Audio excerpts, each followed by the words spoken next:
अगर इस सृष्टि में सबसे ज्यादा किसी को दंड दिया जाता है तो आत्महत्या करने वाले को। बहुत निंदा की गई आत्महत्या करने। ये खिलवाड़ नहीं है जो लोग अपने शरीर को नष्ट करने के लिए सोचते हैं। मतलब बहुत समय तक तो इनको पहले प्रेत बनना पड़ेगा जो आत्महत्या करते हैं। तड़पते रहेंगे, जल भी नहीं मिलता पीने को, बड़ा कष्ट में जीवन, फिर अधो योनियों को प्राप्त होते, बहुत मुश्किल। पता नहीं किस कल्प में फिर करुणा निधान से मनुष्य शरीर दे। आत्महत्या करने वाले ध्यान से इस बातों को सुने जिनके मन में कभी आत्महत्या के विचार आते हैं। मतलब आप कल्प कल्प के लिए घोर दुख का बीज बो दिए।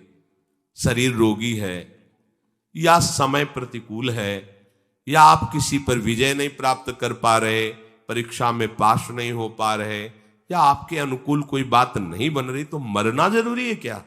मरने से समस्या का समाधान हो जाएगा क्या? हम तो कहते हैं कि अगर तुम्हारे अंदर इतनी ही बात आ गई कि मैं शरीर को नष्ट कर दूंगा, अब जीना नहीं, तो आज से भगवान के लिए जियो। तुम दूसरों की कामना पूर्ण करने वाले बन जाओगे। अपनी कामना, मरने की जरूरत है, मर जाओ इस बात से कि आज से मैं अपना जीवन प्रभु को दिया। जब मरने के लिए तैयार हो तो अब क्या इच्छा? अब जैसा चाहे प्रभु करे। तुम ऐसे महात्मा बन जाओगे, सतरथ सतरथ सा लोकांतार्यति। अगर आत्महत्या की तो आप दुर्गति को समझ लीजिए, भयानक प्रेत योनि, जहां स्वेच्छा से आप जल भी नहीं पी सकते, भले नदी किनारे रहिए। स्वेच्छा से, और भयंकर जलन, अशांति, एक जगह चैन से नहीं रह सकता। गोकर्ण जिसे अपनी स्थिति बताता है, धुंधकारी जो प्रेत योनि को प्राप्त है, भैया किसी तरह बचा लो, भयानक कष्ट में हो। यह आत्महत्या करने से समस्त दैवी शक्तियां उससे नाराज हो जाती हैं। तुम्हें जीवन मिला है दुख से लड़ने का, ऐसे अच्छे काम करो, ऐसे भजन करो, तुम्हारा मंगल हो जाए। देखो, भोगों में यदि तुम रति करके अधर्माचरण से, पापाचरण से भोग भोगोगे तो तुम्हारा अंतिम निर्णय यही निकलेगा, ध्यान रखना। जब तुम धर्म विरुद्ध आचरण करोगे, जैसे कोई कहता है कि अभी तो छोटा बच्चा ही था, उसने कौन से पापाचरण किए, अभी तो 14-15 वर्ष का था, परीक्षा में ऐसा ऐसा क्या? तो भैया, एक जन्म का हिसाब नहीं चल रहा है, बहुत जन्मों का हिसाब चल रहा है। अगर उसके सुकृत काम करते तो माता पिता उसके ऐसे न मिलते कि उसको टॉर्चर करते, तभी तो ऊब गया जीवन से। अब किसको क्या कहें? तो हमें लगता है कि उसके दुष्कृतों के परिणाम स्वरूप ऐसा उसको वातावरण मिल जाता है कि कोई नहीं तो आत्महत्या करने का उत्साह नहीं आना चाहिए।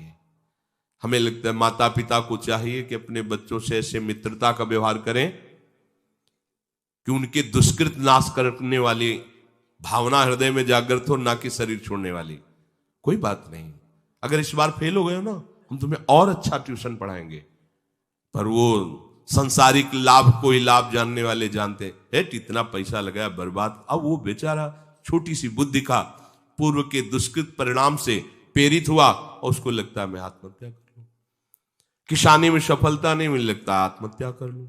पति अनुकूल नहीं मिला, लगता है आत्महत्या कर लूं। पत्नी अनुकूल नहीं मिली, बोले ये कोई निराकरण है तुम्हारी समस्या का? समस्या का निराकरण तो विवेक से होता है।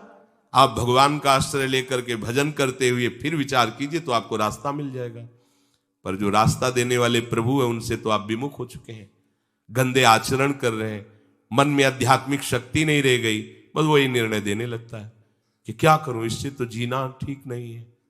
मरने के बाद जो दुख है वो तुम झेल नहीं पाओगे। आत्महा न तरेत सा आत्म, शास्त्र में कई जगह लिखा है वो आत्महनन गति जाए, ऐसा कई जगह लिखा है। इसलिए जहां तक शब्द हमारे श्रवणेन्द्रिय में पढ़ते हो तो लड़ना सीखो समस्या से हारना मत सीखो।